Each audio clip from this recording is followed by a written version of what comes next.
I'm a chemical engineering student. I'm the co-chair of Women in Engineer. And right here, I want to welcome everyone to Dare to Dream. This is like a beautiful space. And I will moderate this beautiful but really nice space. And I will be not alone. I will be with a really nice partner that is my friend Paula. So you can present yourself. Hello. Hi. Thank you for the welcoming, for your energy. Danny's energy is always so overwhelming. And I've been rushing with a lot of stuff. So that just came in with like a little wind of fresh air. Your energy, you're so bright. I love it. Okay, so I wanted to thank everybody for being here to accept our invitation. We are very glad that our invitation just got around all around the world, where we made this space with a lot of love and a lot of care. So having, well, this many guests and from all different places feels just amazing. I'm very excited. I'm going to say the word excited like 100 times today, but I am truly very excited. I am right now a chemical engineering student as well, and I'm WIE Universidad Nacional de Colombia secretary. Okay, so without further ado, I'm going to share a screen. Hold up a second, technology is not my talent. Wait, I started presenting, but I did not share screen. Share. You see, you tell me. Sri Lanka, hi Sri Lanka. What's going on, everything? It's really nice to be here with you. Hi, Pudmina. Hi. Did you see my Right. It's really nice. Did you see my screen okay? Yeah. Okay. Yes. Are we on the stream okay? Yeah. Good. Okay. So, as I was saying, without further ado, I wanted to welcome you to this space. We decided to name this space Dare to Dream, Worldwide Women in STEM. So before we start everything, we're gonna show you our little agenda. So this is like the agenda of today of this forum. We are really organizing this because we want to have like a space with a lot of okay, what happened? with a lot of fun, but obviously we want to keep our order. So first of all, we want to have like a disclaimers because we want to have something clear for the forum, just like that everyone can participate, obviously, and that have a space of real excitement and really fun and relaxed. So obviously, then we have statistics just to give us like context about what is going to be the main topic of our forum.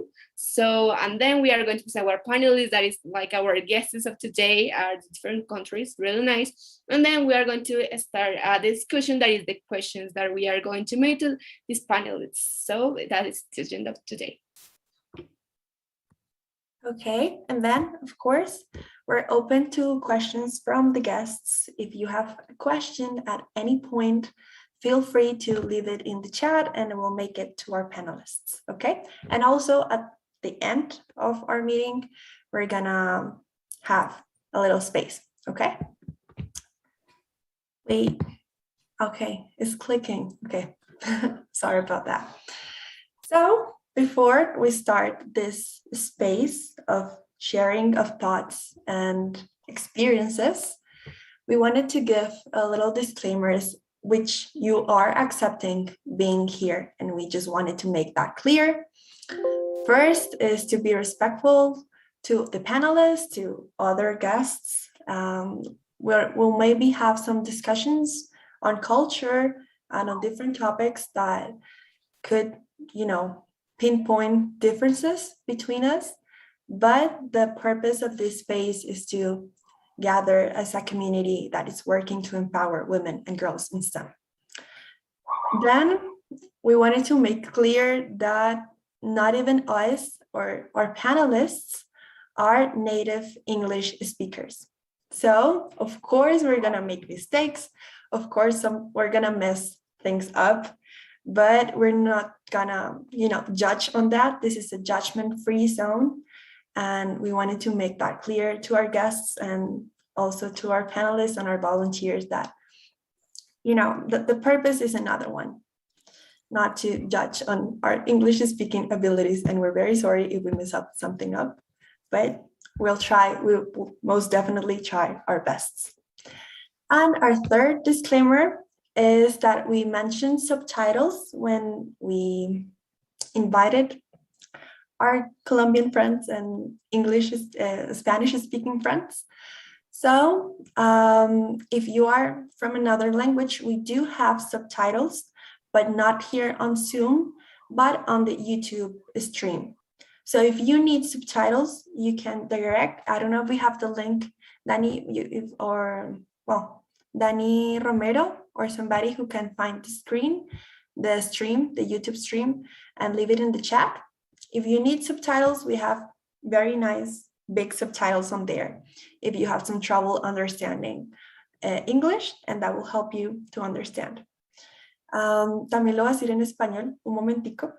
Si tenemos gente como que de pronto necesita una ayudita más para entender a las panelistas y quiera como pues practicar inglés, obviamente, los subtítulos están en el stream de YouTube. Ya les van a dejar el link en el chat.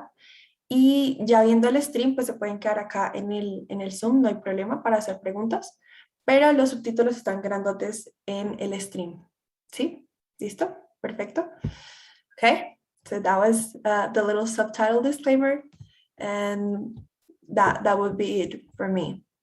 Now, what we're going to do is we're going to show and share with you some stats that would set the scene for what we're going to talk about today. And we have our lovely volunteers, Valentina and Daniela, that prepared these statistics to show you. So Valentina, if you will.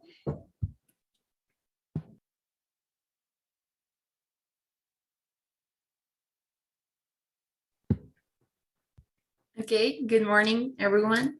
I'm Valentina Franco. I'm a chemical engineering student, and I'm also a WIE volunteer.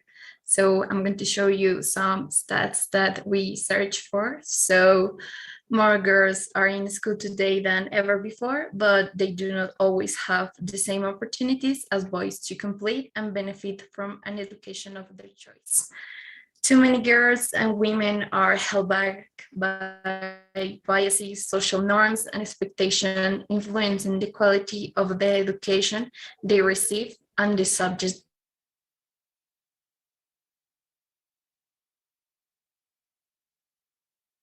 Okay, I think that Valentina is in STEM careers. So according to the UNESCO report, Cracking the Code, Girls and Women's.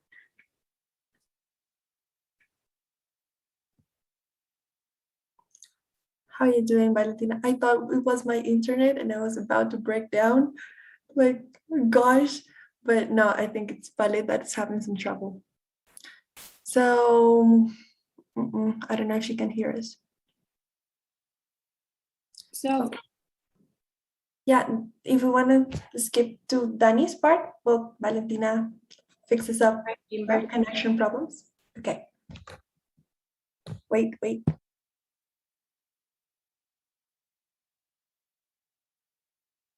Okay, yeah. Hi for everybody, I am Daniela Rodriguez. I am an industrial engineering student and I am the co-president. Yeah, we have two presidents in this group. And in this moment, we are talking about some statistic and how many women working in STEM. When it's coming to the world of science, women are in the minority. Less than 30% of the world research are women, and this underrepresentation occurs in very regions of the world. In the world, UNESCO Institute for Statistics figures show on a global picture. And according to the UNESCO data, only around 30% of all female students select a STEM relative finance in a higher education. Globally, feminine students in learning, in particular love in information and communication, is the 3%, natural science, mathematics, and statistics, 5%, and engineer, manufacturing, and construction, 5%. And I don't know if Valentina is. Yeah, good. Thank you, Daniela. I'm also seeing that Vale is there. Mm, No, I no. don't think I'm here, but I can turn my camera. My internet is really unstable. But as you can see on the screen, the regional average for the share of female research, but based on available data only for 2016, are the one that you see on the screen. So while gender difference in science and mathematics achievement appear to have decreased in recent years in many countries, as shown in large-scale cross-national surveys, they have not been eliminated. Moreover, while more women are entering the STEAM workforce than ever before, women are still significantly underrepresented in STEAM occupations in many countries.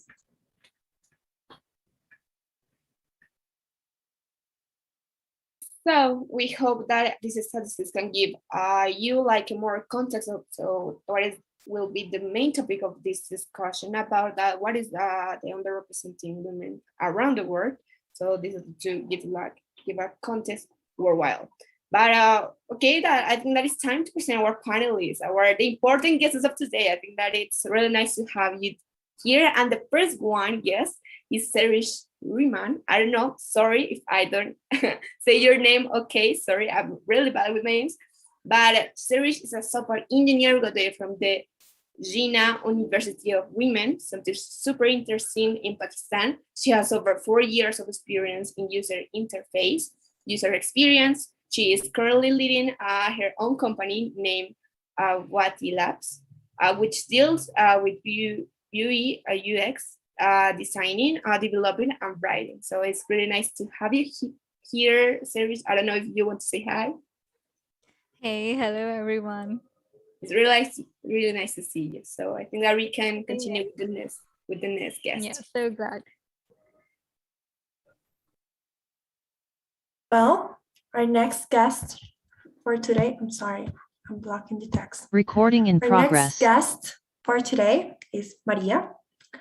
Maria is a CSE Distinguished Professor in the Department of Computer Science and Engineering at the University of Minnesota.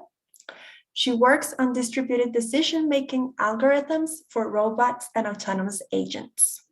She is a AAAI, you can see what's that, ACM and IEEE Fellow.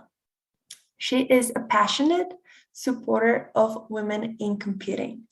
We're very glad to have you here, Maria. Feel welcome. Yeah. Thank you very much. So the next guest that we have is Ursula Rodriguez. Ursula is a Peruvian chemical engineer, a research professor in the chemical engineering department of the Universidad de Ingeniería y Tecnología. She has master's degree in analytical chemistry and doctorate degrees in environmental science from the Universidad de Sao Paulo. So interesting experience. She's now working on a project in collaboration with DLab MIT, Massachusetts Institute of Technology. So we are really glad to see you, Ursula. Say hi. Hi, and thank you very much for the invitation. I am very happy to be here. Obviously. Okay, so as you could see, we have 3 former engineers, graduated engineers, and we have 2 female engineering students. So going on with our students is Alexandra. Alexandra is an 8th semester bionics student from the Instituto Politécnico Nacional in Mexico City. She is passionate about women's participation in STEAM fields, which has led her to be a Women in Engineering UPITA IPN Affinity Groups chair. She likes to encourage the inclusion of minorities in technology, which is why she also has become a Mexican Sign Language interpreter. Hi, Alexandra. You can say hi a little bit. Hi, thank you for having me. I'm so excited to be here. Thank you for coming. So I think that our next but not least, or not least important, is Amel Tabaka. Sorry, I don't know the name as well. It's really difficult, you know. But Amel is a 23-year-old engineering student from the National Agronomic Institute of Tunisia. She studies agronomy engineer and is the IEEE WIE chairwoman. She's an active member of the International Association of Students in Agriculture and Related Science. She's always looking for an opportunity to do better, be better, and achieve greatness, something that is really powerful in a woman nowadays. So it's really nice to have you, Amel. Thank you. Hello, everyone. I'm so glad to be here today. Yeah, it's really nice. So I think that we could start with now that we know our panelists, know our at the underground of our panelists. I think that we can start with the discussion about, you know? I think it's a great time to start with the matter. We turn on business mode, and we can start with the questions that we have for our amazing panel today, which is, as you could saw, 5 very powerful women that are doing just wonderful things for STEM and for females around the world. Okay, so the first thing that we were just kind of wondering, and this is kind of an icebreaker question, so we can get to know you a little better. You can get to express yourself to our guests today, is why did you choose an engineering major?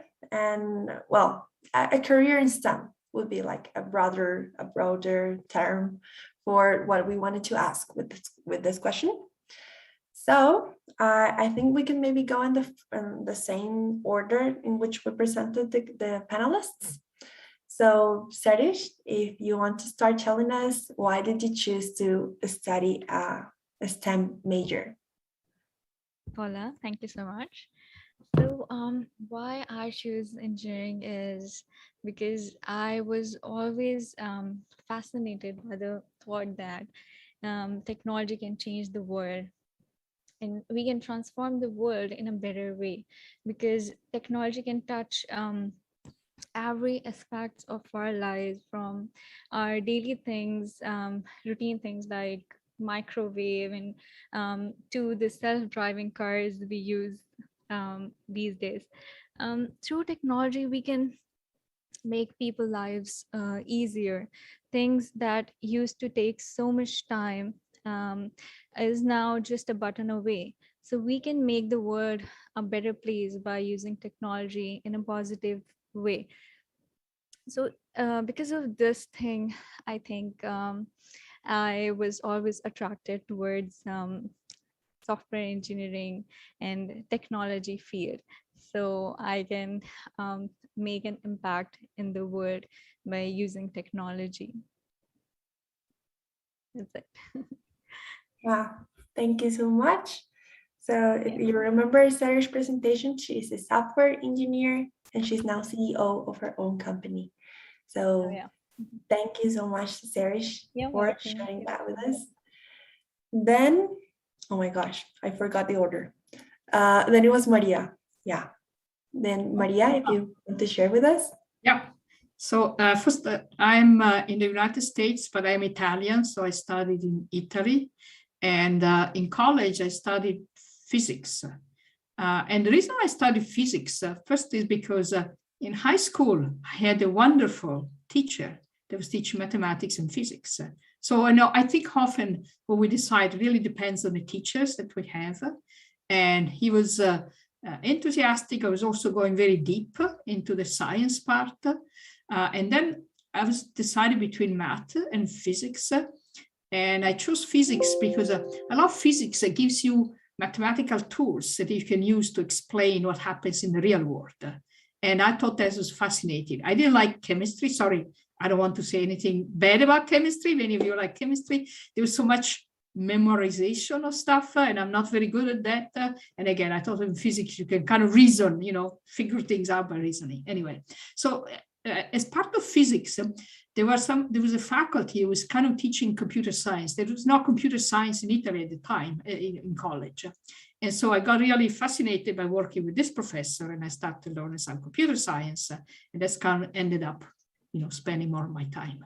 So sometimes choices are not made very intentionally. And again, because it's so important to have the right teachers, I want to make sure, all of you, if you're thinking about teaching or helping other girls, again, you can be a role model and they can decide what to do because what they see that you're doing.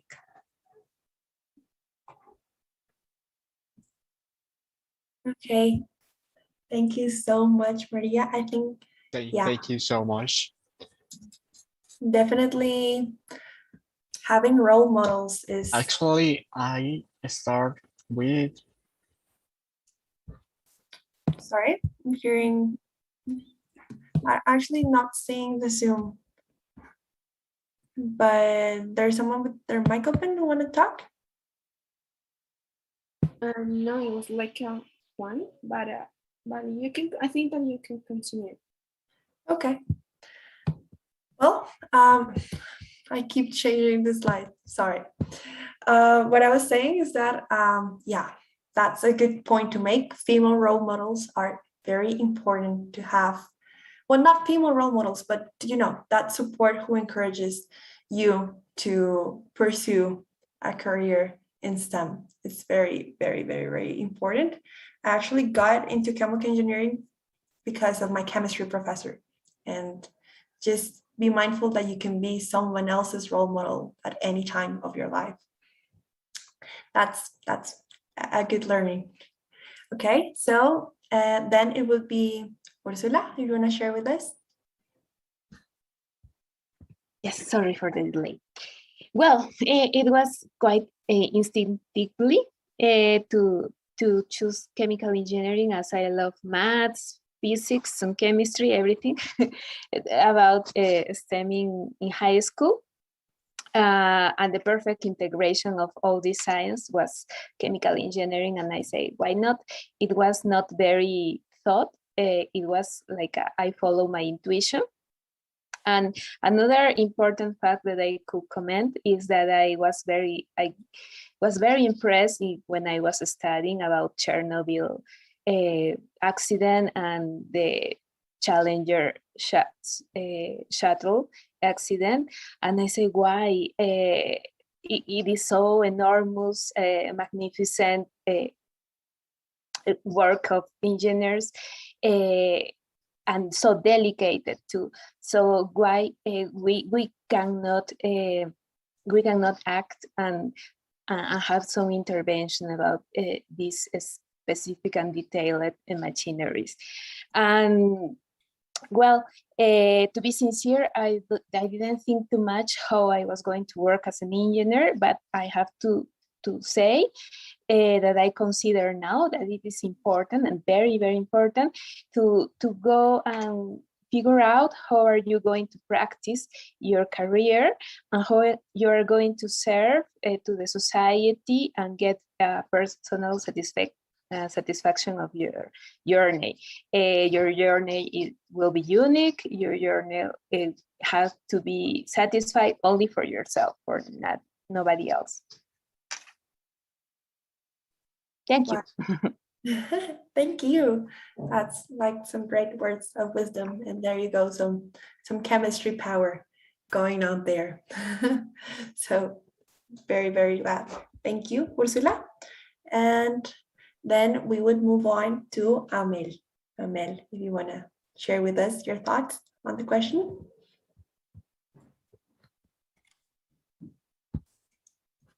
Can you hear me? Sorry, I have network issues. That's okay, don't worry. We hear you good.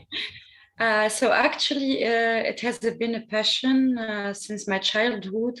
I was always looking into the causes of any kind of problem I could face. and I was always trying to find a solution in my own way. As a child, I used to think big. I mean, even while playing, instead of playing or looking for a Barbie and girls game, I used, well, until now, to play time management video games. And here comes the reason why I chose particularly agronomy. Simply because I love nature, science, biology, and any related subjects. Even those video games were about managing a farm in a short time and making a lot of money by planting crops, then selling them in the market, wherever, like those video games everyone knows, Farm Frenzy, Farmania, etc. I know. And by growing up, I realized that's what I am and who I should be. I mean, that's the career I wanted and I chose for myself since the beginning, even without realizing that at a very young age, I mean. But here I am today because I did listen to my inner voice, I followed my passion, and I made the dream come true. Thank you so much, Amel. Yeah, I think that's the purpose, and also the purpose for these spaces, to encourage girls and to listen to that inner voice that sometimes can be like silenced by some people. But how amazing. Thank you, Amel, for that answer. We have left Alexandra. Maybe you can share with us. And also, I know we have some guests and many of them are engineering students. If you wanna share your answers also with us in the chat, if you wanna tell us why did you choose to study engineering, we'll be happy to hear your answers as well. Okay, so now Alex, you will. Okay, so for me, it's also, since I was a young girl, I also wanted to figure out the reason behind things. And so I became fascinated with the universe. I wanted to become an astrophysicist when I was a girl, and I loved everything about it. Then I started studying in, I think it was secondary school, physics, and I loved the subject. I had a really great teacher as well. So I was like, yeah, I'm gonna go study physics, then I'm gonna do a master's in astrophysics. But something changed. I still love physics, but when I was in high school, I did like a specialization in the medical field. I was, how do you say it, like analyst for biochemistry things. So I fell in love completely with the medical side and with biology and biochemistry as well.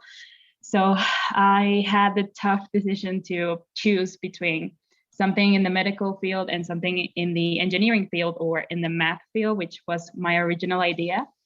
So I didn't know, I was very confused. And then I investigated, I did some research into the universities and the careers available here. And I found bionics, which is for me, the perfect combination between physics, biology, medical field and math. And so I fell in love with it and I was like, okay, this is for me.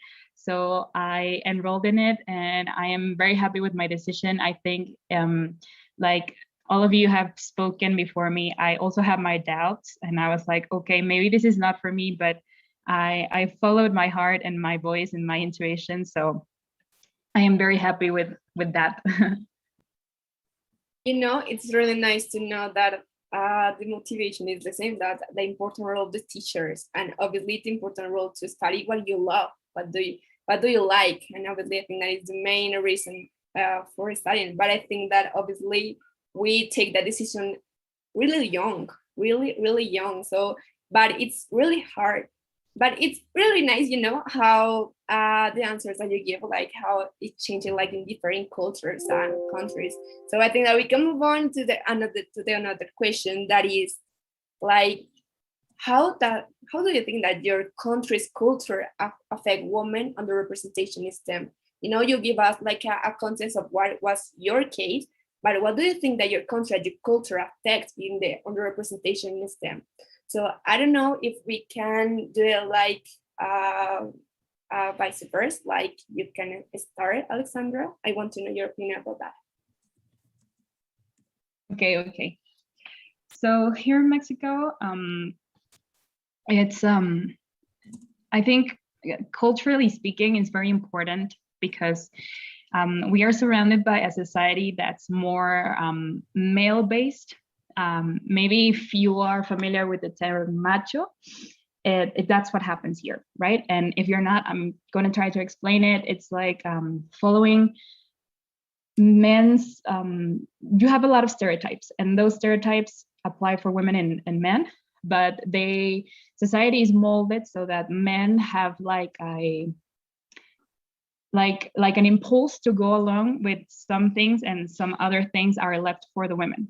So that's what happens here in Mexico, and I'm pretty sure that you can experience it in some kind of degree in your countries, and if you don't experience it, then wow, I'm very jealous. But yeah, so it's a very male-based society. So all of the propaganda, for example, about engineering fields, you see pictures of boys or pictures of guys, and it's like, as a young girl, you can't relate because you are like, okay, maybe that plants the idea in your brain that maybe that field is not for me, you know, and maybe that there aren't much women there. So you start questioning about that and about what you want to become in the future, and you start saying, maybe my intentions are in the wrong place, you know, maybe I shouldn't be going through that path, maybe I should be going towards the other way. So it's hard, but yeah, and culturally speaking, it has really big importance and affection here in Mexico, as I'm sure it does in other countries in the world, but that's what I can say as for my opinion. Yeah, I'm really like agreeing with you. I think that there are like a lot of understandings around the engineering. Like if like women are bad in mathematics, or women can study engineer, and it's happened here in Colombia. I'm going to context here in Colombia because I don't know, and I want to know the experience of Peru. I don't know what is happening in Peru, Ursula. In Peru, it is a multifactorial issues, like things economic, social, cultural, and from the cultural point of view, you can say that, for example, when the people imagine who is an engineer, and normally they think about a man with helmet, with overalls, with a bossy personality maybe, and strong. On the contrary, when you ask the people, who is a girl? Can you describe a girl? They say, it's a human being who is susceptible, fragile, not easily adapted for skills to deal with technical careers. And so, as you say, there are a lot of misconceptions about who should perform technical and handy capabilities to solve machinery problems, for example. These capabilities are normally associated with male engineers. No, about the society, the society forgets, I think, I strongly believe that for the society forgets totally that intellectual capacities, analytical skills, abstraction capabilities, planning capabilities, they are strongly, they could be developed, very well developed by women, and they are essentials to become a very, very good engineer. So there is a controversy that this is something that we can change, we should change, and this is changing little by little, very little by little. And another thing that I would like to mention, that there is a challenge that a lot of people think about having a balance between having a family and having a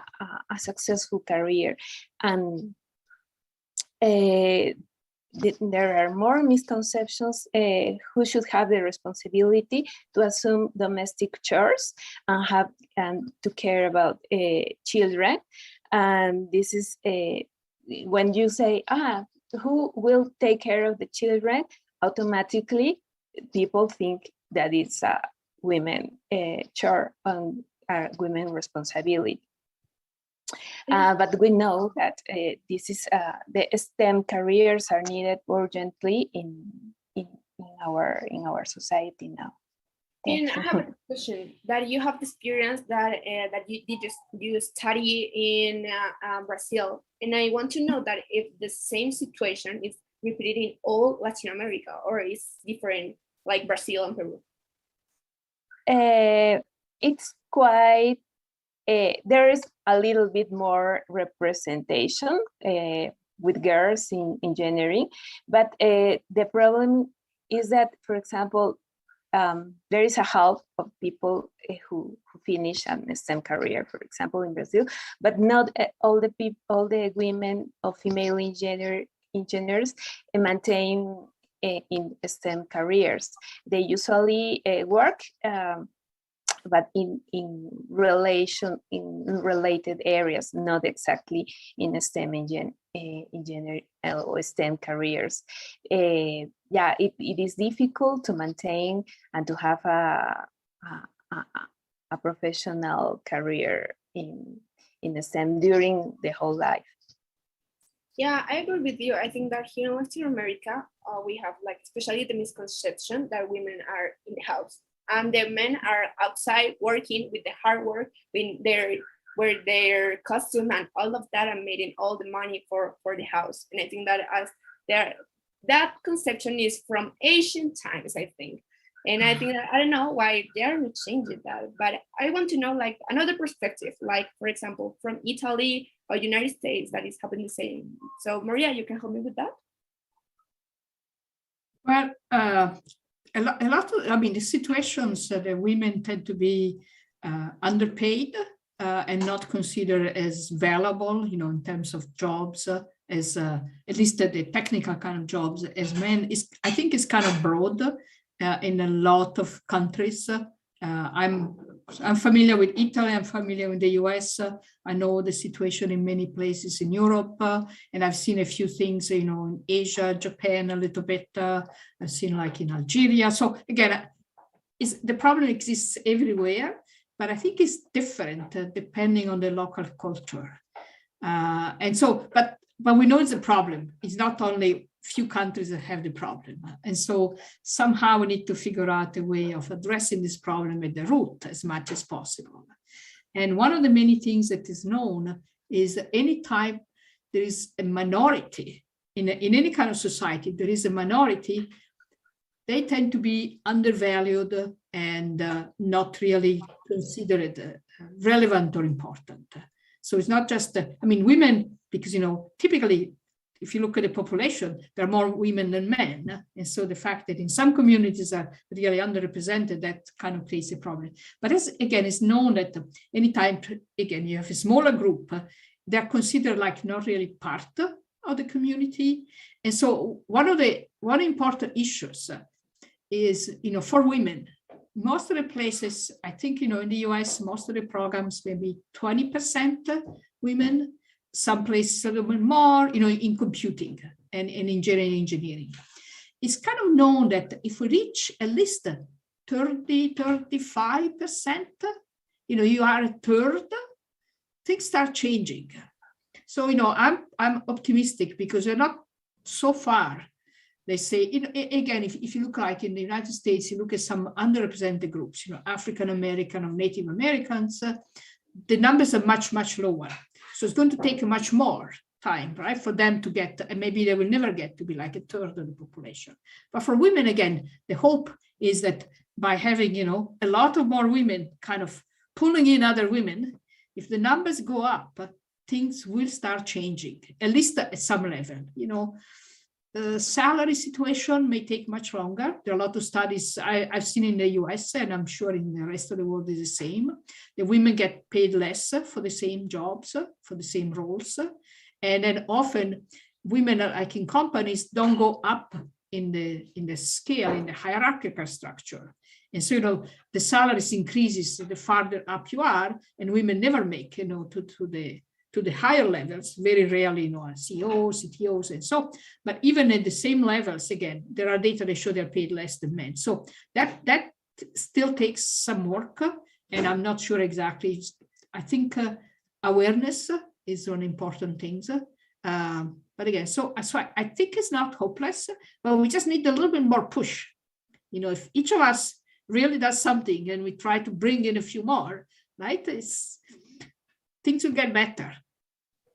Yeah, I think that we can encourage more women. And I heard like in a study that said that companies that have like a leader of women are really more organized, that are really more successful. And it's really interesting how like women can be really useful in industry context. So thanks. It's so nice to hear like the perspective from especially United States, because that they are like really famous country, and obviously it's really nice to know that the things are changing. Obviously, there it's really nice, but I want to know the perspective like for a country that's really a little bit near, that it's Pakistan. So I don't know, Serish. Yeah.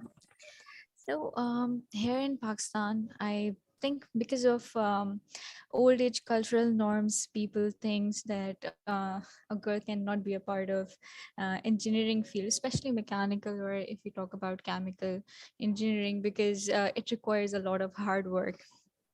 And when we think about hard work, people used to think that only men can be a part of these fields, which requires a lot of hard work, and women cannot be a part of these fields. Um, but yes, things are changing, and women are also leading the teams, leading the, as I am leading my own company. So yeah, things are changing. But um, back then people used to think, when I think people didn't have that much awareness about the fields as well. The software engineering is a vast field, and it has so many options for the female as well. Even if they don't want to go outside for work, they can do freelance work, or things like that. But people here in Pakistan, like people used to think that girls should be a doctor because it's a modest field, and boys should choose engineering fields, because women cannot work that much hard as men can do.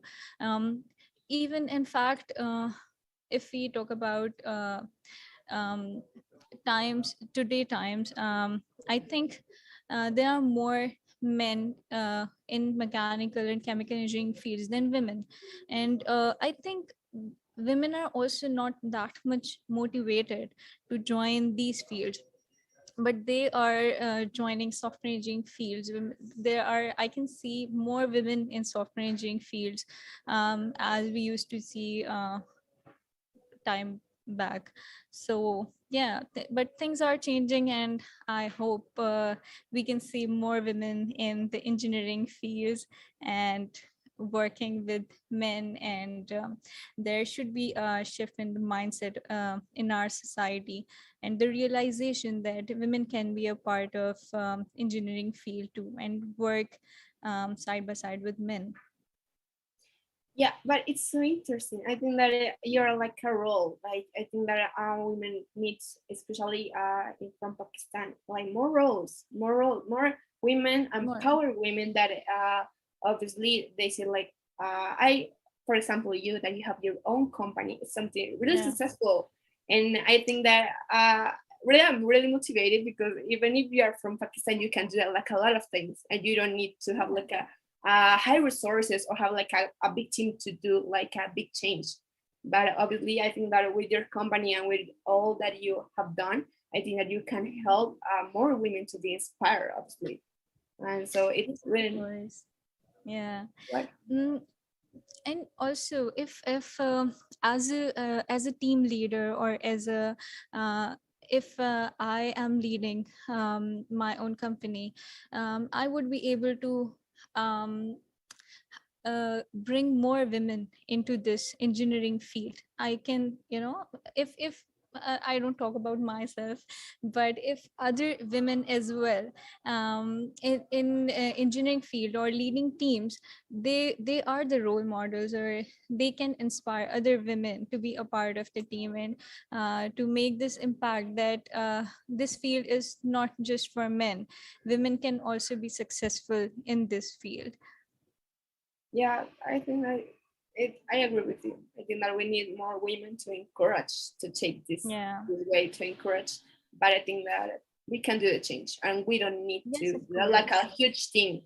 Like even you, I think I'm inspired with you. You know, you have your own company. I want to have my own company. You know, so it's really Of nice. course. Yeah, it's really nice. Really nice to know it. Like about it. Yeah. So continue with with the firm. Sorry. So I don't know. I want to know the perspective of a male. I think that a male is from Africa, so I think that the things are different or not. Yeah, as you or have already said, the problem is the same around the whole world. Women are always underrepresented, underestimated in the whole world, in the whole continent, Africa. But this time I'm going to talk about my country, particularly Tunisia. As she said, things are really getting changed here. Maybe it's thanks to mentality or culture. I don't know, maybe because we are a small country, and since back in time history, Tunisian women has been always taken lead and in different fields. For example, Tunisia as a country is the second place worldwide for women in engineering.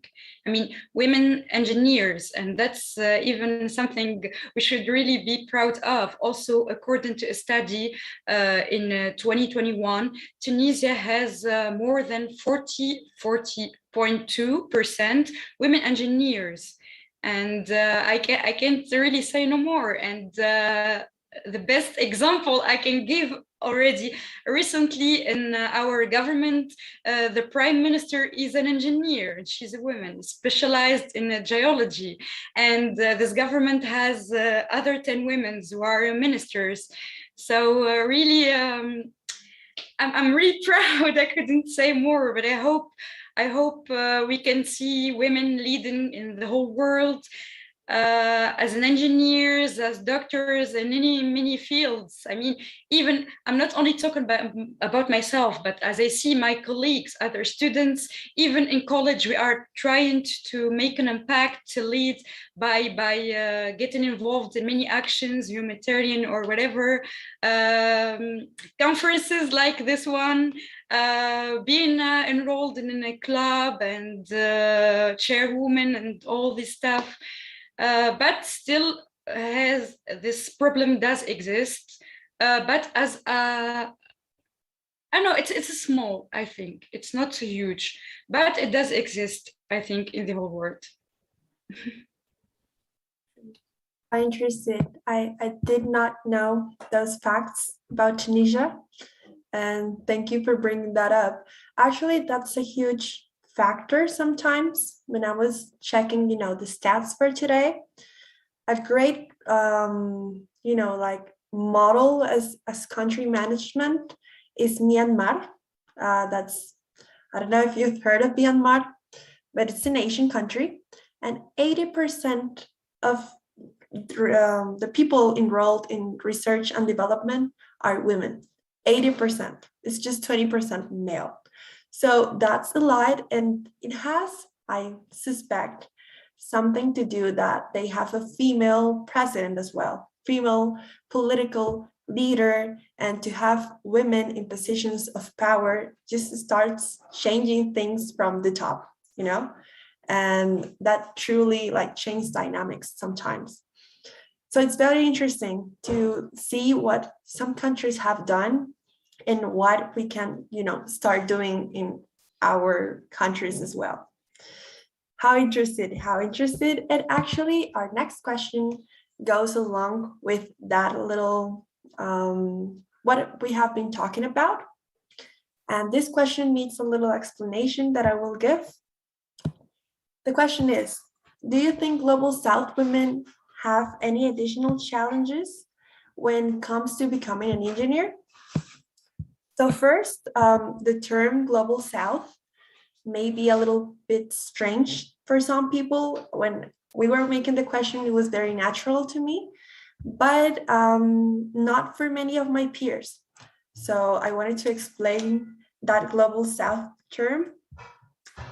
It is to describe, I'm checking my facts here, is to describe a group of countries that have some socio-economic and political characteristics. What does that mean? It is what we used to call the so-called developing countries. And it has some questions around it because, you know, what is development? It's economic development, the only measure of development. There are some questions there. So we like to use the term Global South. And it's not about geographic position because, for example, Australia is, you would think, like South, but does not make part of Global South.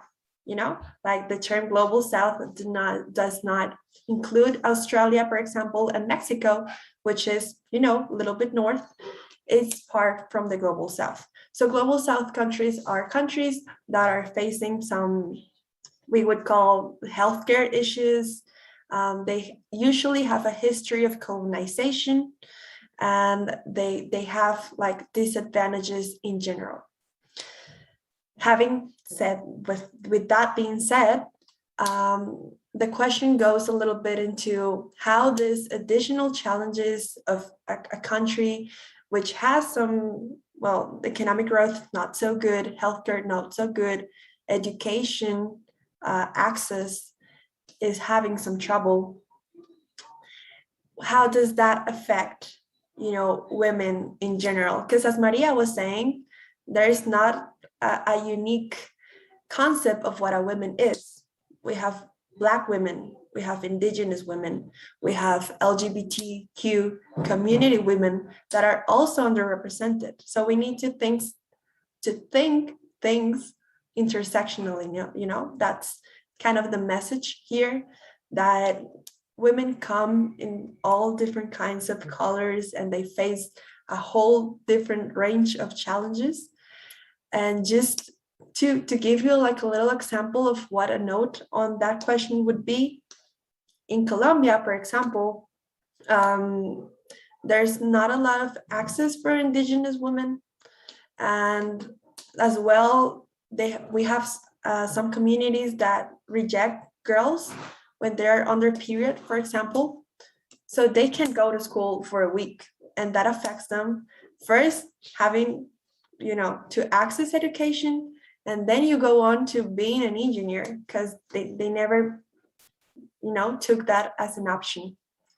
So does that happen in any of your countries is the question, because we have many girls that are from the Global South, and even if you are not, you have colleagues, you have heard some stories of girls that are being underrepresented, not just for being a woman, but for being part of these other groups that I mentioned. I don't know if I made myself clear. That was a big explanation, but I hope I did. So maybe we can start with Serish. Serish, I think would be a good start. How things are going with Pakistan, with Arabic women and their representation in STEM. Okay. So I think as people are getting more aware, the things we used to, women used to face, the challenges women used to face are not much exist in these times. Like women are getting more equal opportunities that they don't used to get. And also I think the challenge women in Pakistan face is because, as I said, because of the mindset that women should stay home and women should be a homemaker. more than, you know, they more than they should not pursue their career more passionately than men, because they also have responsibilities of their house and things like that. I think this is the main challenge women used to face. But also, as we are people are getting more aware, these challenges are getting low, and people are getting more opportunities in the field of engineering. Thank you so much, Serge. That is very nice to hear that we're maybe closing those gaps that, Yes, of you know, course. resist us from getting where we have to go. Good. So maybe Amel, you want to share with us your thoughts with that question? I think personally, those additional challenges are mainly discrimination, gender discrimination. I mean, when you are a girl and you say, I'm going to study engineering and I'm going to graduate and have work one day, I'm going to work, going to make a change, they say, oh, yeah, no, you are a girl. You know, it's all about ability. You can't and you will not, and you are not a man, you are not strong and tough enough. And maybe for developing country, as you mentioned, Paula, abilities are limited. You know, you can't work immediately after graduation, and everyone's gonna say, I mean, companies who are recruiting will be more interested in men as an engineer, because I know he's like, he has maybe more free time, you know, because always girls are said to be meant to marry, to give birth, stay at home, have a family, not for work, and stay at home instead and forget about it. I think it's about that. Yeah, we're getting some of the same patterns that we already recognized from the previous question. And yeah, we have to pinpoint them so we can attack them better, you know. And there's a lot of research, you know, missing there, because in developing countries, there's not a lot of research on why women are not enrolling. Of course, we know, you know, patriarchy as a big thing that we, you know, it's affecting us. But more specifically in the territories, we have different challenges, and it's good to acknowledge them so we can, you know, attack them better, as I said before. Good. I want to say something that sorry, but I want to say that that we can motivate girls to be, that we can be a lot of things. We can be a student, a perfect mom, to have a perfect body, to be to have a boyfriend, to have like a lot of things, but be the same person and be successful in everything. And I think that the society is not accustomed to that. So and I think that we can encourage that, and obviously to see that morals, obviously we have like a role that we can be a lot of things and be successful. So yeah, sorry, I was saying that. Feel free, feel free. Maybe we can travel up to maybe in North America, in Mexico, how things are going with that, Alex. Yeah, well, I was thinking that, as you said, countries like these that are part of the global south really face a lot of challenges in different fields. So here in Mexico, we have like a really separated class. You have people who are really, really rich and people who are really, really poor. And so those people who are on the downside, usually the whole family has to work. And you would think, oh, that's great because the woman has to work. And yeah, it's sort of like that, but usually they don't work in the STEM field or even in professional areas. They just, you know, go ahead and work in, I don't know, selling food or selling other things, which is not bad, but also that prevents the girls from getting a professional education, right? So if my mom owns a restaurant, maybe then that means that I'm going to be the owner of the restaurant when I grow up. So from the get-go, you have like that barrier from the society and from your family, that you're going to be that when you grow up, and it's decided for you. Maybe you want to be, I don't know, an archaeologist or a science teacher, but no, you have to have that because it's the family business, right? And the family has to stay afloat. Again, it's not bad if those are your ambitions. Of course, it's respectable, but maybe it shifts your perception and your willingness to become something else, you know, because you feel like you have that responsibility with your family. Same happens when a family, I don't know, becomes economically endangered, and so maybe you are working and you're studying as a girl, and you're, I don't know, studying medicine, for example, or any other thing. It doesn't really have to be STEM related career, but the first thing that your parents are going to tell you, even if you have a brother, is you are going to stop working and you're going to stop studying and you are going to start working, because in their perception, maybe the guy or the boy, the son has more possibilities of bringing more income to the family than you as a girl, right? Because he's going to have better opportunities in the professional field. He's going to have a better job, a better salary. And you as a girl, maybe you're not going to have those possibilities. Maybe not because the family thinks like that, but because it's ingrained in our society here. And you can see that everywhere, that girls don't get as good positions as boys. So there's that. And apart from the health field, like you were saying, maybe we don't have good medical care. And I was thinking that some families don't want to send their kids to school, well, their daughters to school, because it's horrible, but they end up pregnant. And it's not because they're not taking care of themselves. It's because, one, we don't have good sexual education, and second, because they are abused. So it's horrible, and it's a cruel reality that we have to face. And like we were saying, those numbers are changing, but it's the reality still here. And yeah, so like you were saying also, some don't have access to primary products for when you're in your period, so they rather just stay at home. And that happens a lot in rural areas here in Mexico. Maybe I don't see it because I'm from the city and I'm from the capital, and we have good levels of medical access here, but it happens in more marginalized areas. So that's the reality. And I think yeah, it's hard, but the numbers are changing, and I hope they change more quickly, because a lot of girls are being held back from opportunities like this. Thank you so much, Alex.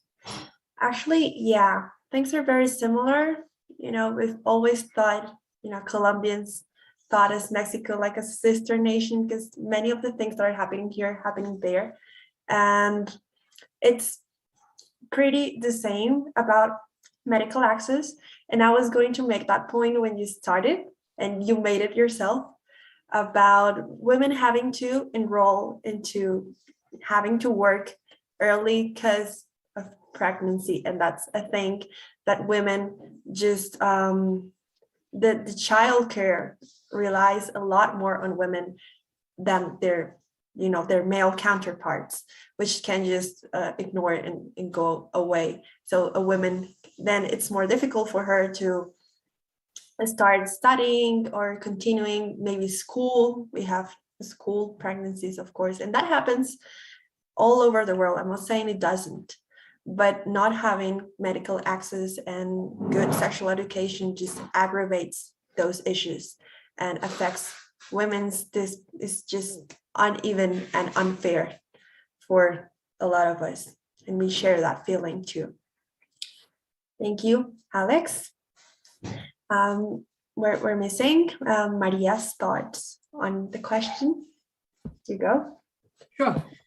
So things are always complicated. First, one thing you mentioned earlier, which I think is very important, is things about even more marginalized smaller groups. So like you mentioned the LGBTQT, which at least is becoming, people are becoming more aware. So again, one general thing that you can say, there were a lot of things people didn't talk about a few years ago, and now there's more awareness, right? So for instance, again, this groups, they're still marginalized, they still have a very hard life, but at least some people know that they exist. And that's kind of the first step, right? And recognize that you exist. And the same is happening again, like in the US with the Native Americans, or some of the groups are very marginalized. At least there's talk. There are things that, mentioned, like, girls get pregnant and all those things. I think there is more awareness now again of sexual harassment. I mean, in the US, still a lot of talk and not a lot of action, but in fact, people talk about, right? Famous people, and then, they've been harassing women for a long time, and some of them come to the light. Not all of them, of course, but the fact there is some conversation going on, I think is a step in the right direction, right? Because at least people start becoming aware. Read some of the stories again, in the US again, there are a lot of those. And then you say, wow, this happened for so many years. And many people knew about it. And by the way, it's not just bad men. One thing, again, being Italian, you're kind of closer to the Catholic Church. Everybody knows that there are a lot of problems, right, in the Catholic Church. Not only the Catholic Church, in other cases. In the US, there's a big problem with the Boy Scouts Association. I was part of the Girl Scout Association in Italy for many years. I was a leader there and everything. And there were the girls and the boys were separate. So we never had that kind of problems. In the US, again, there are lots of problems. And the fact that they're coming out, at least there is more awareness, which I think is always a very important part.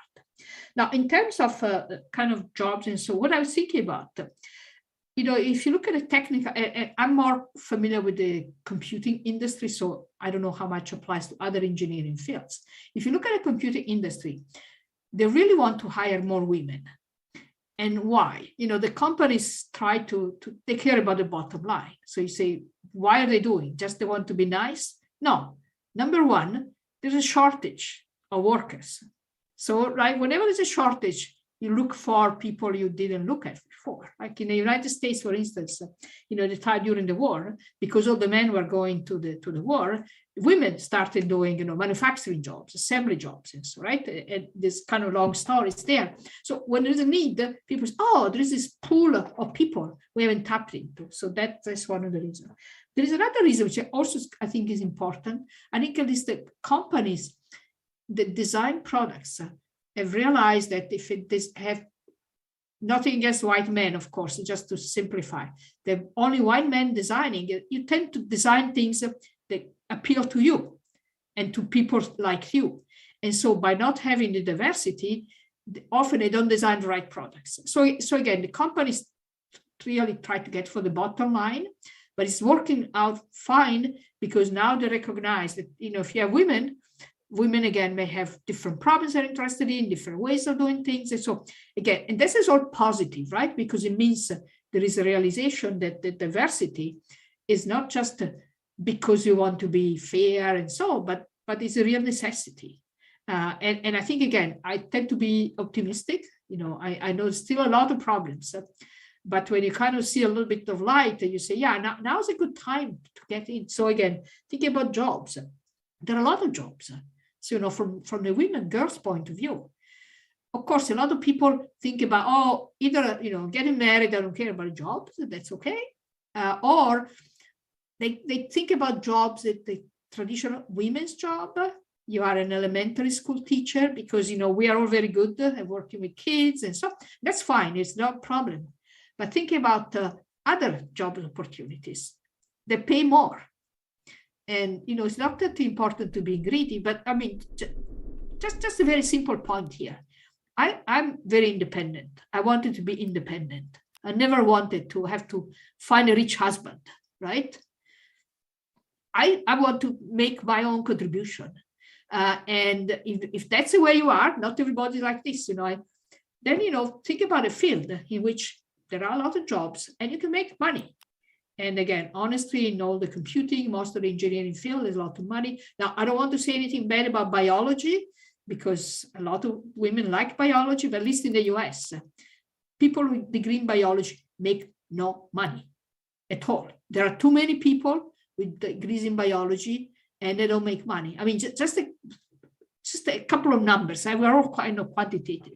So if you get a postdoc position, you got a PhD in computer science or so, and then you get a postdoc position, which is kind of position you take either to go more in depth on what you know, or then you can take a job or a faculty position. You get paid, I would say, $70,000, $80,000 a year, again, approximately. It's not as high as if you work for a company, but it's a reasonably good salary.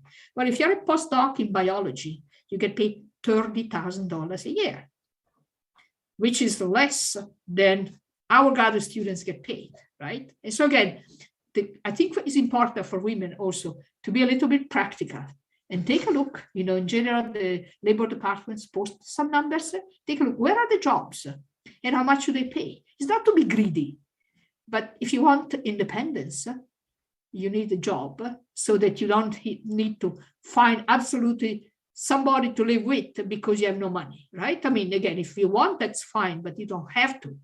And so I think it's very important, again, take a look, and I'm sure all the engineering, and I'm sure you have all data, I think it would be kind of interesting. Just take a look and say, so how much money you make and where the jobs are. And there are tons of jobs. Again, computing, many fields of engineering. I mean, now, climate modeling, right? Because of the climate crisis, everybody's looking into those things. So it's not just, sitting down at a desk and writing programming all day. There are a lot of jobs. They're kind of all technical. And I think again, maybe making sure that the younger girls now think about in a broader sense and take a look at where the opportunities are. They can match their interests, but at the same time, have potential for a good career. Something important that you said, that it was like in my mind, all the forum that you said, that we have to detect the problem and to make it like to know that there are like a lot of minorities, to know that it's happening. The thing that it happened with the scouts that you told us, it's something important and detect that type of problems and how to react in that situations is important. And so and the context that you said, that in the companies, like they're not hiring a lot of minorities, it's something that is changing, especially here in Colombia. A lot of multinationals company are hiring diversity, like a lot of, for example, a few years ago, the people don't hire people that have a lot of tattoos, a lot of visible tattoos, and they are hiring right now that type of people because diversity is a solution. Diversity is a solution to have like different perspectives. Because if you just focus on to have men in all your company, you're going to have just one perspective. But that perspective can be not the solution of all the problems of the company, of all the creative thing of the company. So I think it's important. It's something that I want to introduce to another question, that we talk about the challenge that we have, becoming an engineer. You talk about the salary, something that is important, but obviously I want to know, like, what should be the role of an engineer student, or in your case, a female engineers, to close their gap, not just in college, university, obviously, especially in the salary that Maria said. It will be really interesting to know, like, obviously this is difficult because it's like a huge problem. But what we want to know is like one solution that you can propose to close that gap, and obviously have more diversity in general in that aspect. So I want to know this perspective of Serish. I don't know if you want to start. Sure. I think the gender gap, we can reduce it by, I think, increasing representation of women in engineering by encouraging the notion of diversity. Also inspiring younger generation about engineering by highlighting success of women engineers. Also educating them about careers in engineering, because most of the girls are not aware of the choices they can get in engineering field. And I think if they think that women cannot be successful as much as men can in this engineering field, so although stereotypes are breaking, but we need to encourage more women in this industry. So yeah, by representing successful women we have. Obviously, I agree with you to make I think that I would be really nice to hire more women like in that type of industry, in computer science. In computer science, for example, in your engineer here in Colombia, is informatic engineer, and the girls are like 5 per 45, 60 women. It's huge. The gap is really huge. So it will be really nice that to have more roles and more women that study that type of careers, and obviously to get information. I think that we are really young and we don't know like what is the principal role of an informatic engineer or something like that, or what is a chemical engineer. We don't know. We are so young. That they are the least of our worries, in my opinion. Also, there should be counseling sessions for women or for young girls so they can make choice wisely, because people are not aware. But as I belong to a women university, we have so many women in the engineering field. So but maybe they didn't make their choices intentionally and they just get into this field. But yeah, we need more counseling sessions for young girls so they can make choices in engineering field, and they should know that especially in software engineering field, we have so many choices. Like we have designing field. If someone is good in designing, they can choose design field. If someone is good in technical things or logics, they can be a part of technical field. So yeah, we need to get people more aware about the field. Yeah, it will be really nice to have more roles. But okay, but I want to know more opinions. For example, Ursula, what do you think? Do you think the solution is a role? But what else? What else we can include to that solution? I have thought about many things that we can do as a female engineers. Like for example, the empowerment of our peers. We can organize female engineer networks to support each other, to debate and to interchange experiences, for example, and to interchange our struggles. How can we overpass our struggles, and finally we can motivate and inspire each other, because everybody, I think, can support and can inspire other many different point of views of each journey. We can promote too as close collaboration between us, developing projects to boost our careers for training, for example, in soft skills, for communication skills, negotiation skills, building capacities. We can serve as ambassadors too in society, broaden the access to education and technology and STEM areas in neighboring communities, because the engineering is not for us, the engineering is to serve the society.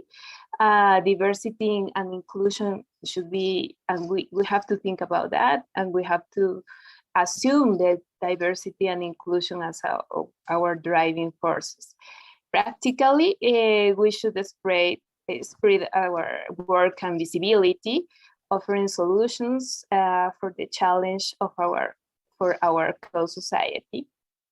For example, thinking about the sustainable development goals, and we can promote transformation by organizing workshops. And for example, in our area, workshops that could be very, very understandable and very easy to understand for the community, like composting, recycling, and awareness about consumption, responsible consumption, and young and the people who is very young, female engineer and student in engineering these are people who are called to awaken the interest in science and technology for other girls in the schools, in the basic levels. You are called to welcome the inputs of other women in your career too. Yeah, Yeah, I think that's it. thank you, thank you. It's really grateful to know like more solution, more technical solution. And with networking is really important, not just for us students in general. I think in the industry and when you want to get a job is really important. And obviously support other women. Like if you have like a candidate for a computer science job, obviously to motivate women, because I think that I don't know, but I think that for example, I'm going to talk about here in Colombia, but we were teaching that women are like our competence, that we have to be better, that we have to be better than others, but not support others. So it's like to start to networking, as you said, and obviously to start to be together, to be a group and start to with a main purpose. So, and I want to know, for example, if you think the same, Amel, or you have like another purpose. Totally, I feel the same. And I would like to start by a quote that Gandhi said, be the change you want to see in the world. And I think that the role of engineering students and female engineers in general, they should start by themselves. I mean, say I can, I will, and watch me. That's the purpose. We should have a strong will. We should start by ourselves. We should believe in ourselves. Say, yes, I can. And if each one is gonna start with itself, and so we're gonna succeed. I mean, each one will, of course, make something additional efforts, and all these efforts will make a change. I just wanna how to say it, but really it's maybe something small and powerful.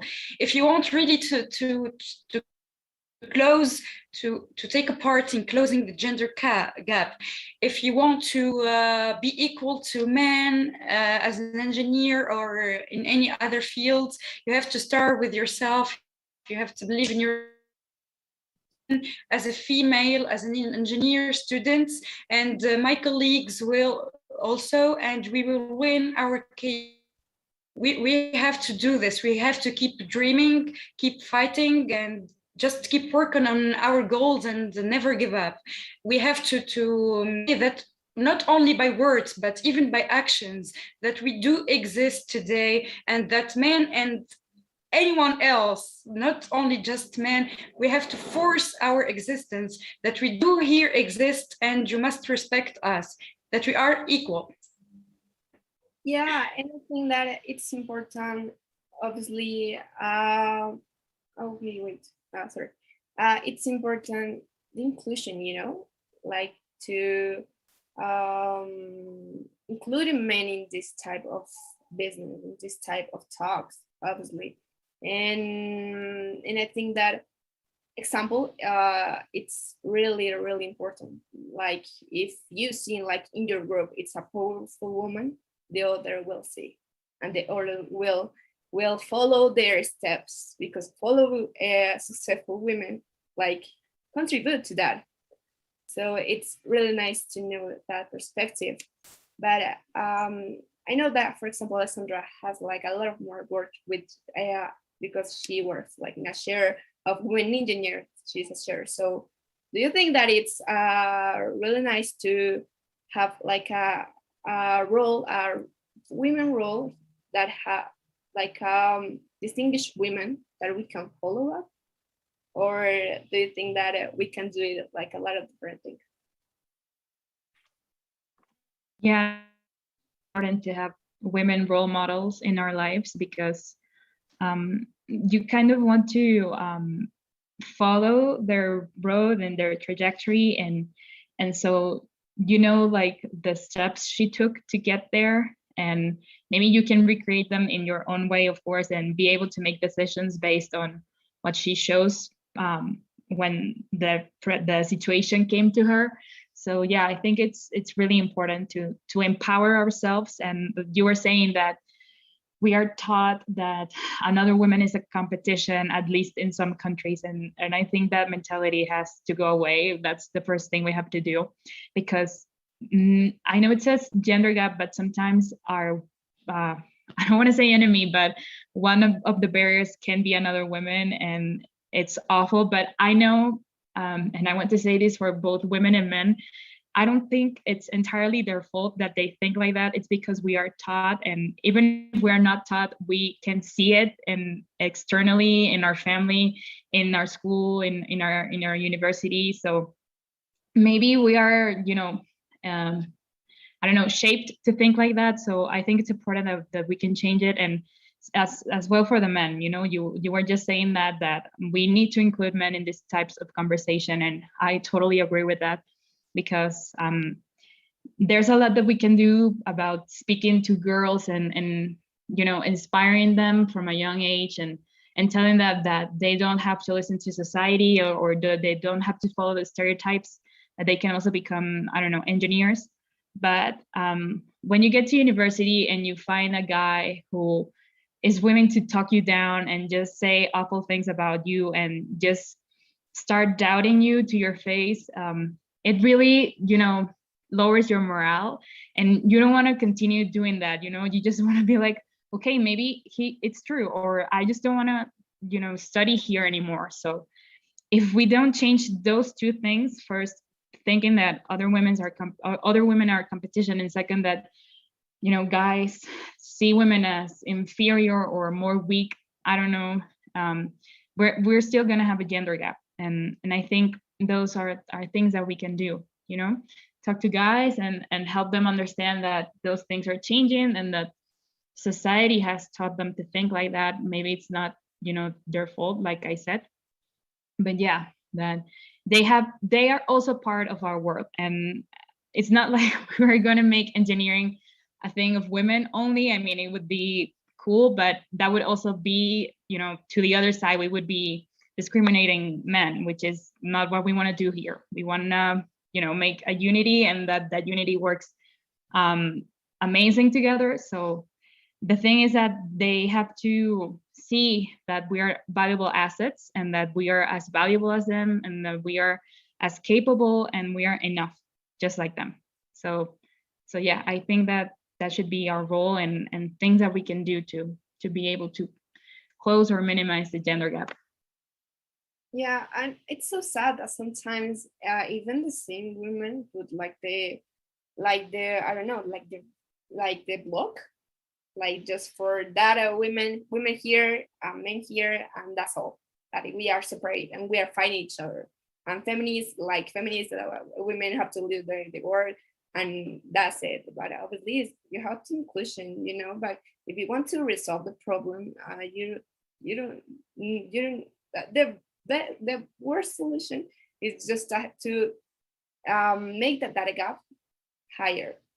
So I think it's the same. But I want to hear like the opinion of Maria, because Maria has like more experience working with women, especially in this type of forums. So obviously we want to empower more women, but how? Obviously with networking, as Ursula said, but with what kind of other like techniques we can encourage women? Maria. So I mean, I think a lot of the comments are very good. First, it's true that often women are against other women. And I think the issue is because you're always a minority, you have ways to fight. And so you think that there may be a few spots for a woman, and now there's somebody else competing with you. And this is always a bad idea. We really need to learn how to support and each other. And this is not only between women, also with men, like often the same thing happens. And so I think it's very important to find ways of establishing in the place where you are a culture in which everybody's friendly with each other. And I know it's difficult, but you know, in my department in Minnesota, we are kind of very lucky because for a number of reasons, we're very friendly to each other. I mean, we really are supportive. And, you know, there are some simple things that I'm trying to think about back, and we can do often in our groups. Many years ago, the department head started every faculty meeting we had announcing at the beginning, oh, this person got an award or the best paper or whatever. And then we started making a message congratulating people, right? And many of the groups in which I am, you know, board meetings and so, I do the same thing, right? You know, somebody gets a best paper award, somebody becomes a fellow, whatever. Immediately, your group is, oh, you know, she got this best paper award. And you create, instead of being, why did she get the award? Her work is not very good. My work is better. You kind of say, oh, sure, I congratulate her, right? Say, great, very good. And everybody does this, creates a positive environment, right? I mean, there are enough opportunities for everybody to get. It's not somebody gets an opportunity, it just takes it away from you. And I think, again, simple things like, again, every time you see somebody, sometimes I see, you know, former students or people I kind of know on LinkedIn or whatever, I see they got something and they send to like, oh, congratulations, very good. It's a very simple things, but, you know, you get into this habit. You have to support the other people, not just think I'm the best in the world, right? And everybody will do. So that's kind of environmental, sort of creating kind of the right environment. The other issue that I think is also important, often the men say, oh, you got this because you are a woman, right? I'm sure it happened to all of you, right? Oh, you got selected for this job, you got this, you got a good grade, you know, whatever, you got because. And is really unfortunate. There's not much that we can do. But I think one of the important things is we have to make sure we do a good job. I mean, you know, to me, being a woman should not be an excuse for being sloppy, right? And in general, it's not. But we have to kind of make sure, and sometimes, unfortunately, when people promote diversity, I mean, you can see people, they get promoted, not because they've done good work, but because they are, you know, Black, Hispanic, whatever, woman. And that's just bad. It's bad every time I see this, even in my department, we discuss things, say, no, the standard should be the same, right? It's not because we are weaker, so the standard for us are lower. No, it should be the same. In fact, women often do better and work more than men. But you have to kind of make sure, again, be very careful, because we don't want to to get people to think we get something just because we are women, right? That's not the right thing, right? But how to make sure that this comes across is difficult. But I think, again, it's very important. So make sure, again, every time you get asked to do something, and so think about yourself. Yeah, I deserved it, right? I work hard. I deserve to be the best student in the class. And if any student comes and says, oh, you got this because, say, no, look at what I've done. Look at my grades, look at my score, look at my work, look at my publications, right? We need to get some kind of data, in a sense, to support, and we really deserve what we get. Because otherwise, you know, I think it's very common. You always tend to, you feel good if you say that somebody else is worse than you are, right? It's a very common human thing. And I think that's the reason why often people are marginalized, because you say, I mean, you know, again, being Italian, you know, in Italy, it's been for many years, it's still the case. The people from the south were not considered as good as the north, people from the north of Italy, right? Because they've been poor for a long run, different historical tradition. And so, you know, you kind of feel good about saying, oh, but you are from the south, you're worthless. And that's bad, right? We need to avoid all those kind of things. You are a woman, you are a Black, you are LGBTQ2, you're not as good as other people are. We have to kind of find ways of avoiding this kind of reasoning. And again, one way of avoiding is really supporting each other. You know, every time, again, you see somebody doing well, just recognize them. And you know, if everybody's happier with each other, then a lot of things will happen by magic. But it's difficult. I don't have a magic recipe, unfortunately. Yeah, neither do we. And we're just trying to figure it out to help, you know, girls. And I want to gather a little bit what points we have gotten with this conversation. Well, first, that you know, a world that is way more fair to everybody. It's very important, you know, a kinder world, not just fair, but I don't know, some process, I feel like they need a lot of care. They need a lot of people that just are willing to give out love. And that's what this is about. Like, we made this with love. We're volunteers. No one's like paying us to do this. We're doing this because we love to, because it moved us from within. And well, second, that we need more diversity in STEM careers and advocating, you know, we're women engineering group, but we know that advocating for women, it's advocating for all women, you know, Black women, LGBTQ women. Also, we didn't touch, but disability people, you know, disabled women, that they also have a tougher time, you know, getting jobs, getting education. And Alex, for example, she is a sign language interpreter. It will be harder for a deaf woman to get a position in a career STEM that any of us, for example. So that's very important. And third, and also moving on with our next question, would be, I want you to all feel part of something greater, you know, like you've all given something today to, we may not be like like a bunch of people that is going to change the world, but I think like little revolutions happen and they are quiet, but they are there. And we're not the first one to do it, to do this stuff, you know. Many women came before us that helped us to be here. So having that dimension that we're part of something greater, I want you to all feel part of that's something that started, I don't know, maybe 100 years ago, when the first women were starting to being engineers, and when engineering was created, and now we're here. And then we have kids, girls that will grow up. And I have a little cousin that she's always, oh, I want to be an engineer. And I put them in my class, and she's like, I had that biology class, and it's about pictures, you know, microscopic pictures. And she was so fascinated. She was like, oh, that's, I don't know, a blood cell.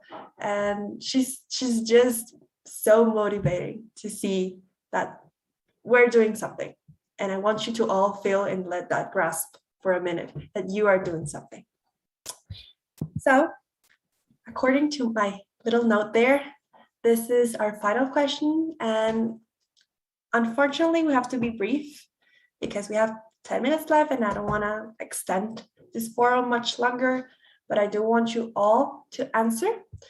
And as our panelists answer, we have a little something going on here, is that all our guests that are here in this Zoom, they can scan the QR code, or they can go to Slido, you see there, and enter the code, and you can answer as well the question with us. And it will be very glad to see what you have to say to a little girl who wants to be an engineer, wants to study a career in STEM.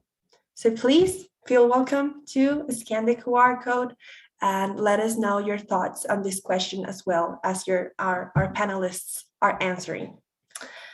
So maybe we can start with Serish. Serish, what advice would you give to a girl who told you she wants to pursue a STEM career?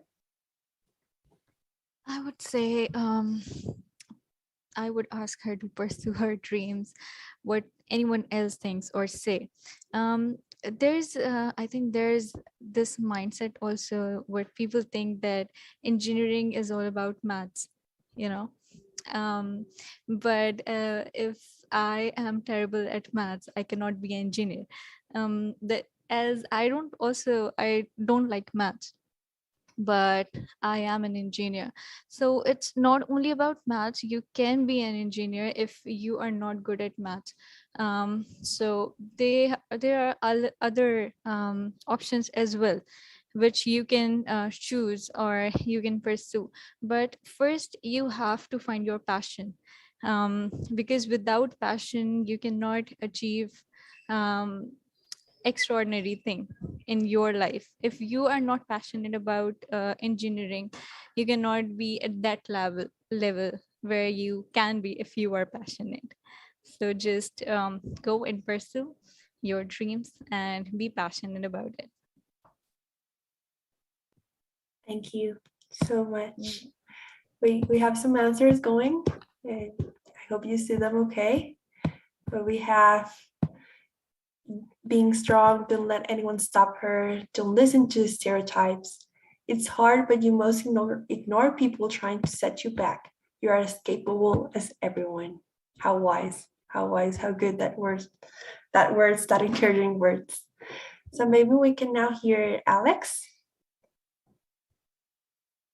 I think my advice to make it short and concise would be there are going to be two voices in your head. One voice that's going to tell you what you want to become, and that voice that will tell you what your dreams are, and the other voice that's going to be you self-sabotaging yourself and telling yourself that you cannot become that or that you are not good enough.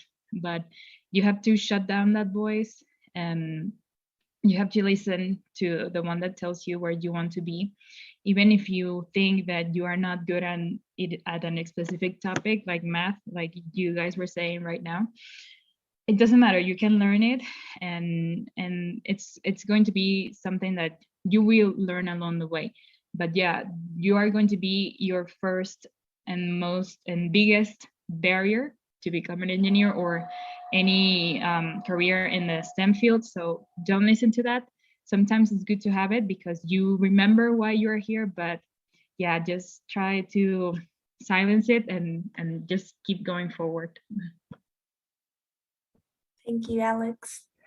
We have some more answers. The one that is in Spanish to all our guests. It says to fight for, it moved. Sorry. No, I cannot see it. But it was said like to fight for her dreams and everything she wishes, and she will accomplish with love and effort and passion with the company of other women. It was very cute. So I wanted to translate it so nobody misses the message. Now we can, I don't know, Maria, what would you tell a girl who wants to pursue a career in STEM? So the main thing I would say is first you have to be willing to try new things, to explore, right? Sometimes people think about they know what they want, often let's say women want to do something good for the world, so you want to become a medical doctor, for instance. And so, try different things because you don't know what you haven't tried. And so, for instance, again, maybe there is a school, there is a computing class or robot building class or something. You don't know anything about, try it. And then you can really see what it is that you really like. And often what people discover then when being an engineer, you can really change the world, right? It's not directly because you are a medical doctor and you discover, how to battle cancer. Being an engineer, you build better buildings, you create a better environment, right? The agricultural productivity is going to be better. If you're a computer scientist, you write applications, you solve problems that people have. You write an app that girls or people can use, so they can. I know in Africa was one of the common things that people say. Often, women get together to walk to the job because they have to walk for many, many miles instead of walking alone. And a simple app. So there are a lot of small things that we can do. And again, so we can help the world with many jobs. Engineering gives you the variety of things that you can do. Again, not just limited to cure the cancer or be a doctor, of course. This is good things, but there are many, many other things in which you can be useful to everybody in the world. Thank you, Maria. I'm sorry we laughed a little bit. That answer made me laugh, like John Unal. Yeah, do join it if you want to be a woman pursuing a STEM career. Thank you so much, Maria, for always wisdom words. Then we can move next to Ursula. Sure, thank you, Paula. yeah, I should say that the girl should follow your dreams and study what you feel affinity. And talking about what Maria told us, only an engineer could, for example, produce a cure for in a large scale for a lot of people. Medical professions can cure the cancer, but who is going to produce in large scale this cure will be an engineer. In fact, another thing that I would like to share is that to say that dear girl, the engineering will provide you with interesting tools, a different perspective, but use these tools wisely and stimulate your creativity, your imagination to help and never forget less favored people from your community, and never forget to empower other girls too. You can go ahead, catch the world opportunities, and in the future you can be the inspiration for other male and female engineers too. Yeah, that's it. Thank you so much, Ursula. So people, I really love this quote, and this particular one that you see that is in Spanish, I love it. It says, let your dreams be bigger than those obsolete paradigms. That's a word in English. It is like yeah, paradigms. I think. Paradigms. Yeah. Thank you for the help.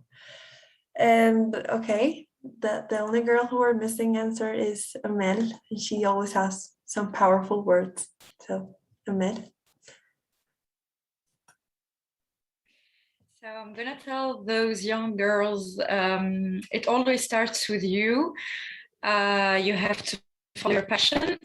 You have to create your own fate. Let anyone else hold the pen. Be the own writer of your story. Just focus on yourself, no matter what others. Of course, there must be all people who will discourage and will push you away, will put obstacles even in your way, but don't listen to them.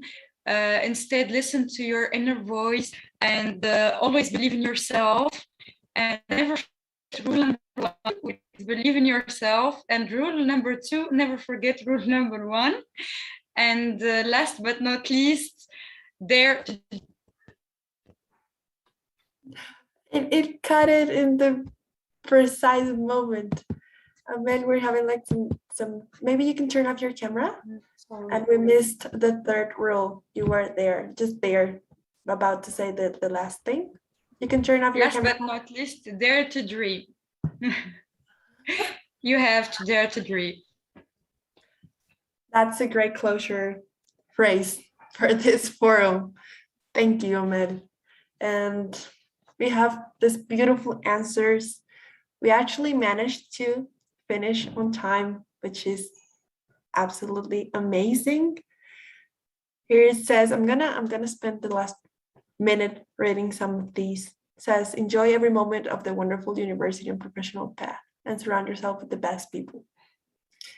That is the purpose of these groups. I will always encourage these groups and these communities that are made between women, and they're just so beautiful, so enriching.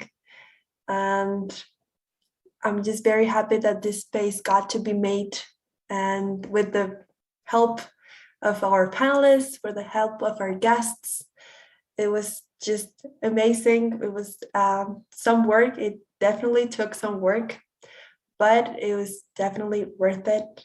I'm so, I don't know, my day just got lightened up because these beautiful messages, they're amazing. Thank you, everybody. Dani, if you want to say some last words. No, I just want to say that this space was really beautiful. Yeah, really, I get more inspiration, and obviously, I think that this is my one of my motives that encourage me to continue being women engineer. To know that there are like a lot of models like Serge, like Maria, like Mela, Ursula, like Alexandra that are made something good and are so inspirational. And I think that one day I want to be like that, and obviously to become obviously to take space and to shine where and they shine. And I want to say to the panelists that you shine, and it is incredible at the work that you are doing in your countries is obviously to give that motive and that thinking to all of the people, and obviously encourage women to be the best version of herself. So I think that I'm really, really, really grateful about that. And yeah, I just want to say thank you. I'm going to cry because it's really nice to have like right here so inspirational women, so empowered. And yeah, so that's it. Can I just say thank you to the organizers? Big applause. You've done a wonderful job. Thank you. You guys are also inspiring young women. Yes, of Paula course. You are and doing a Daniel. great job. Yeah. Thank you so And much. every one of you is an inspiration for all the people, for all the girls who are of the part of this, forum. Thank you. It was made, as I said before, with a lot of love. Please, there's your social media. That nice advice. Join IEE, of course. We are looking always for new members, but please don't leave. Do I stop sharing? Do we have permission from the YouTube streamer to stop sharing? Yeah, we want to take like I will stop sharing, okay? David, I'm going to stop sharing. And we're here. So I know we have girls from Sri Lanka. We have girls from a male's group as well. If this space was also to make community and to share some experience with all of you. So all of our guests are very welcome to turn on their camera if you wish, and we can take a little picture. If not, that's okay. If you cannot at this moment. Everyone, we want to take like a memory of this wonderful moment. Sorry. Yeah. So I don't know. Danny, you can put. Oh, I see that. Sorry, I was thinking of a way of putting everyone, but I don't know if someone can, turn on. Oh yeah, we got Michelle. Hi, Michelle. Hi, Hi, Michelle. Danny. Hey, Danny. Hi, Punmina.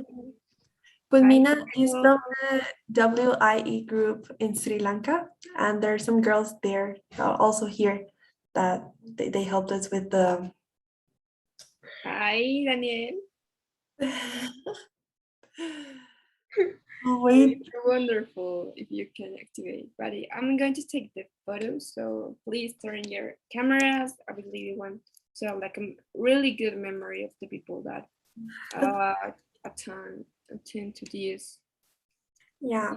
And also, if you put on your camera and maybe you can in the chat let us or your Instagram user or something, and we can tag you. If you leave it in the chat, I will copy it and we'll tag you in the photo afterwards. Okay. So I don't know.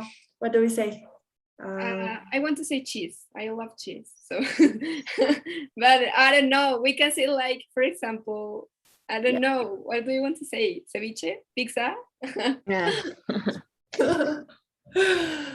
I don't know. I think my smile looks weird when I say cheese. Like I look like. Why? I don't know.